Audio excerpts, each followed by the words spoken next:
नमस्कार दोस्तों, कैसे हैं आप लोग। मेरा नाम है हर्षित द्विवेदी और मैं आपको स्वागत करता हूं अपनी इस वीडियो में। इस वीडियो में दोस्तों हम लोग समझेंगे पोलर स्ट्रेटोस्फेरिक क्लाउड्स, कैसे ये पोलर स्ट्रेटोस्फेरिक क्लाउड्स काम करते हैं। देखिए, पूरी दुनिया में ओजोन का डिप्लीशन हो रहा है दोस्तों, बट ओजोन का डिप्लीशन आप इस हद तक कर दो कि वो पूरी की पूरी ओजोन गायब हो जाए और एक बड़ा सा ओजोन होल बन जाए, वो काम करते हैं ये पोलर स्ट्रेटोस्फेरिक क्लाउड्स। इनके बारे में देखेंगे। एंटार्क्टिका और आर्कटिक सर्किल में ये ओजोन होल्स कैसे बनते हैं, इसको समझने की कोशिश करेंगे। जो बनने का प्रोसेस है काफी सिमिलर है दोनों का। अभी कोरोना के पैंडेमिक के आने से पहले ही दोस्तों 2019 में एक न्यूज चल रही थी कि आर्कटिक सर्किल के ऊपर एक बहुत बड़ा ओजोन होल बन गया है। एक्चुअली वो आया था ये पोलर वोर्टेक्स के चलते। तो अभी जब कोरोना पैंडेमिक और लॉकडाउन लगा तो लोगों को लगा कि भैया एमिशंस कम हो गए, इसकी वजह से ओजोन होल हील हो गया, बट ऐसा कुछ भी नहीं था। वो पोलर वोर्टेक्स खत्म हो गया था जिसकी वजह से आपका ये जो ओजोन होल है वो बंद हो गया। ओके। तो यहाँ पे हम बहुत सारी चीजों को देखने की कोशिश करेंगे, इससे रिलेटेड बातों को समझेंगे फ्रेंड्स। पोलर स्ट्रेटोस्फेरिक क्लाउड्स कैसे काम करते हैं। यहाँ पे इस फोटो में आपको ये पोलर स्ट्रेटोस्फेरिक क्लाउड्स नजर आ रहे हैं। इसके साथ साथ ये चमकती हुई लाइटें जो हैं, जिनको नॉर्दर्न लाइट्स और सदर्न लाइट्स बोला जाता है, ऑरोरा बोरियालिस, ऑरोरा ऑस्ट्रालिस, ये भी दिख रही हैं। एक्चुअली एक बार इनको देखने के लिए मैं रशिया गया था, मुरमांस्क। ज्यादा दिन रुका नहीं था वहां पे और वेदर खराब होने के चक्कर में ये लाइट्स दिखी नहीं। बहुत ही खूबसूरत होती हैं, अगर कभी आपको मौका मिले तो देखिए। अभी भी जो मेरा ड्रीम है इनको सामने से देखने का, वो पूरा नहीं हो पाया, केवल वीडियोस में ही देखा है। सुना है बहुत सुंदर लगती हैं। आगे बढ़ने से पहले इस वीडियो को लाइक जरूर दबा दीजिए दोस्तों, और ज्यादा से ज्यादा दोस्तों के साथ, ज्यादा से ज्यादा लोगों के साथ इनको शेयर कर दें। तो जब बात की पोलर स्ट्रेटोस्फेरिक क्लाउड्स की, सीधी सीधी बात है भाई, ये पोलर स्ट्रेटोस्फेरिक क्लाउड्स केवल दो रीजन में दिखते हैं, एक एंटार्क्टिक में, एक आर्कटिक में। मिड लैटिट्यूड्स में, इक्वेटर पे कभी भी ये पोलर स्ट्रेटोस्फेरिक क्लाउड्स आपको नहीं मिलेंगे, पहली बात। दूसरी बात, इनके नाम में ही स्ट्रेटोस्फेरिक क्लाउड्स है, मतलब ये स्ट्रेटोस्फियर में पाए जाते हैं। तो अगर साउदर्न हेमिस्फीयर की बात करें तो 60 डिग्री साउथ लैटिट्यूड के और साउथ में आपको 10 किलोमीटर से लेकर 25 किलोमीटर तक की ऊंचाई पे विंटर और अर्ली स्प्रिंग के दौरान ये पोलर स्ट्रेटोस्फेरिक क्लाउड्स मिलेंगे। अब आपने एक ट्रोपोपॉज करके एक चीज होती है दोस्तों, उसका नाम सुना होगा। आपको पता है हमारे एटमॉस्फेयर में ट्रोपोस्फियर सबसे निचली लेयर, उसके ऊपर जाते हैं स्ट्रेटोस्फियर। ट्रोपोस्फियर और स्ट्रेटोस्फियर को जो लाइन डिवाइड करती है उसको आप बोलते हो ट्रोपोपॉज। ठीक है, एक मिनट, उसको आप बोलते हो ट्रोपोपॉज।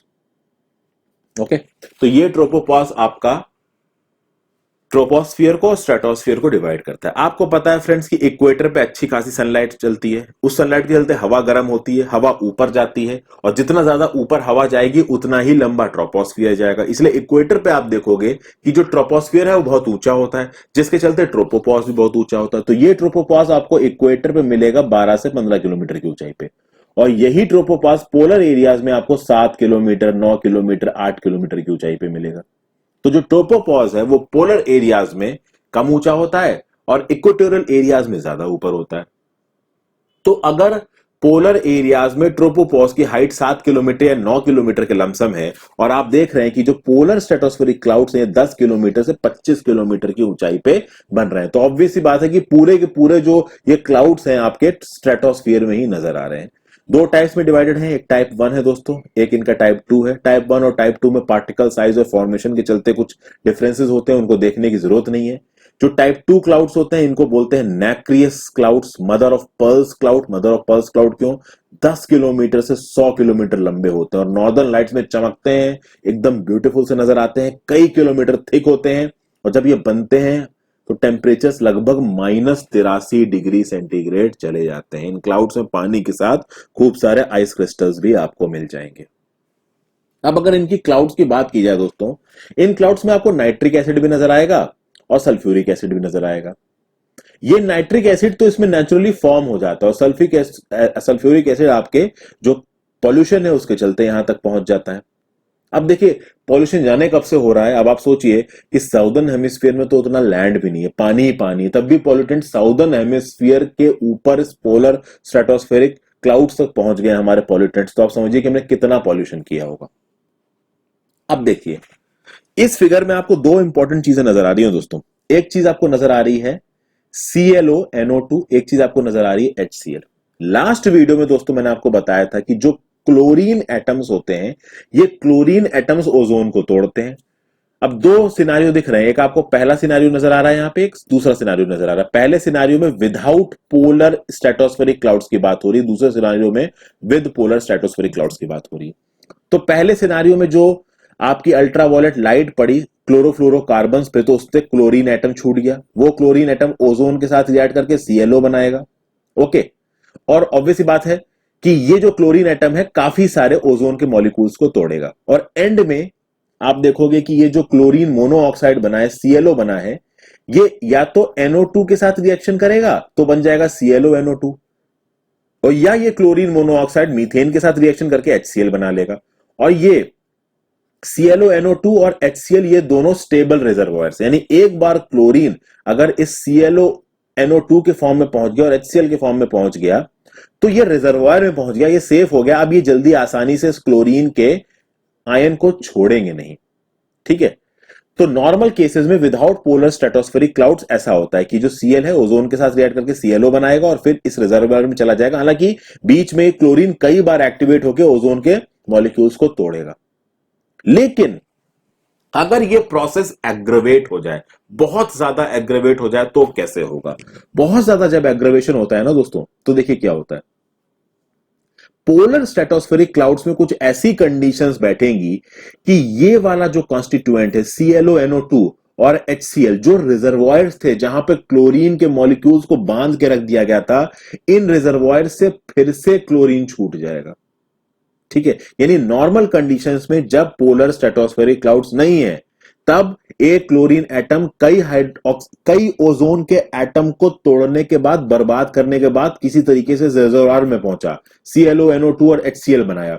और जब ये रिजर्वॉयर भी टूट जाए, ये ClO NO2 और HCl भी टूट जाए, वो कंडीशन बनती है आपकी पोलर स्ट्रेटोस्फेरिक क्लाउड में। देखिए दोस्तों, यहां पे ये ClO NO2 HCl in polar stratospheric clouds में जब गुजरा, तो HNO3 और H2SO4 ने अपनी रिएक्शन करी, बन गया Cl, और फिर ये जो क्लोरीन आयन है फिर ओजोन के साथ ClO बनाएंगे और अपना ऑक्सीजन अलग हो जाएगा। ये ClO मिलके बना देगा Cl2O2, जो कि आराम से सनलाइट की प्रेजेंस में टूट जाएंगे और फिर से हमको रिएक्टिव क्लोरीन मिल जाएगी और ऑक्सीजन अलग हो जाएगी।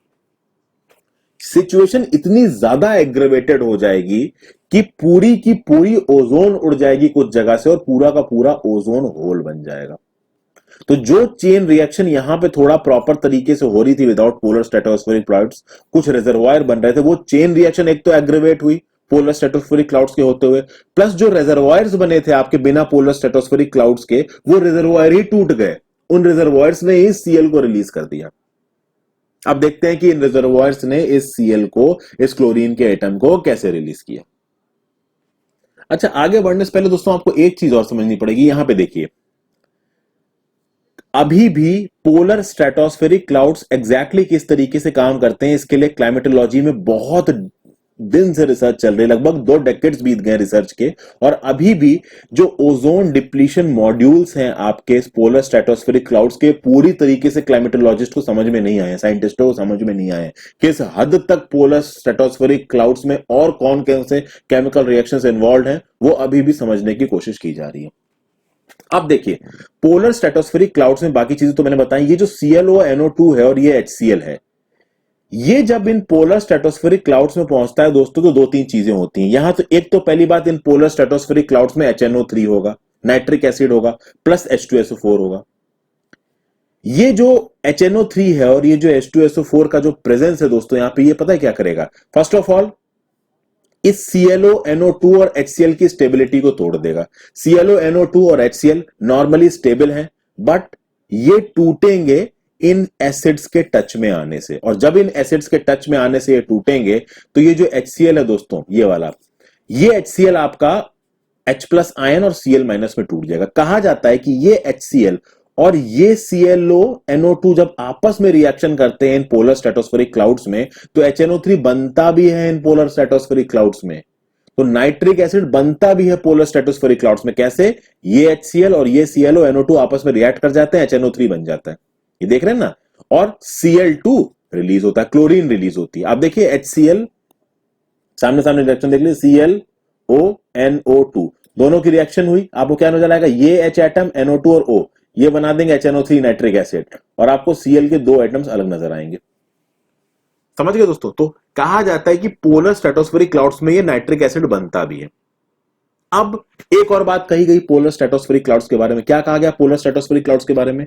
कि भैया जो नाइट्रिक ऑक्साइड होता है ना, उसको आप देखिए, अगर नाइट्रिक ऑक्साइड में जो नाइट्रोजन है उसके रिएक्टिव नेचर को न्यूट्रलाइज कर देते हैं ये पोलर स्ट्रेटोस्फेरिक क्लाउड्स। क्या होता है दोस्तों, ये जो आपका NO2 है, ये जो नाइट्रिक एसिड कह लीजिए, ये अगर ClO के साथ मिल गया तो ये ClO NO2 एक स्टेबल कंपाउंड बना देगा। लेकिन ये क्लोरीन के साथ बाइंड ना करें, इसीलिए ये इस नाइट्रोजन NO2 की रिएक्टिविटी को ये पोलर स्ट्रेटोस्फेरिक क्लाउड्स कम कर देते हैं। तो वो फिर क्लोरीन को बाइंड नहीं कर पाता है और क्लोरीन एक आयन की तरह घूमता रहता है और ओजोन को तोड़ता रहता है। ये सब बातें बोली गई हैं। तो पोलर स्ट्रेटोस्फेरिक क्लाउड्स का आपको हल्का फुल्का यहां पे समझ में आया। एक और रोल होता है दोस्तों यहां पे इस पूरे रिएक्शन को करवाने में, इस पूरे आप कह सकते हैं ना कि ओजोन लेयर को तोड़ने में, और वो होता है भाई पोलर वोर्टेक्स। पोलर वोर्टेक्स में क्या होता है, अगर नॉर्थ पोल में भी आते हैं आपका पोलर वोर्टेक्स, साउथ पोल में भी आते हैं। नॉर्थ पोल में जो पोलर वोर्टेक्स है एंटी क्लॉकवाइज घूमता है, साउथ पोल में क्लॉकवाइज घूमता है दोस्तों। जबरदस्त ठंडी होती है, जबरदस्त फ्रंट बनता है। अब देखिए इस पोलर वोर्टेक्स को तो देखो मैं आपको समझा नहीं सकता, लेकिन जब पोलर वोर्टेक्स आता है ना, बवाल बन जाता है। देखिए ये शिकागो रिवर दिख रही है आपको यूएसए की, यूएसए को शिकागो शहर की रिवर देखिए पूरी बर्फ बन चुकी है, आप चल सकते हैं इसके ऊपर।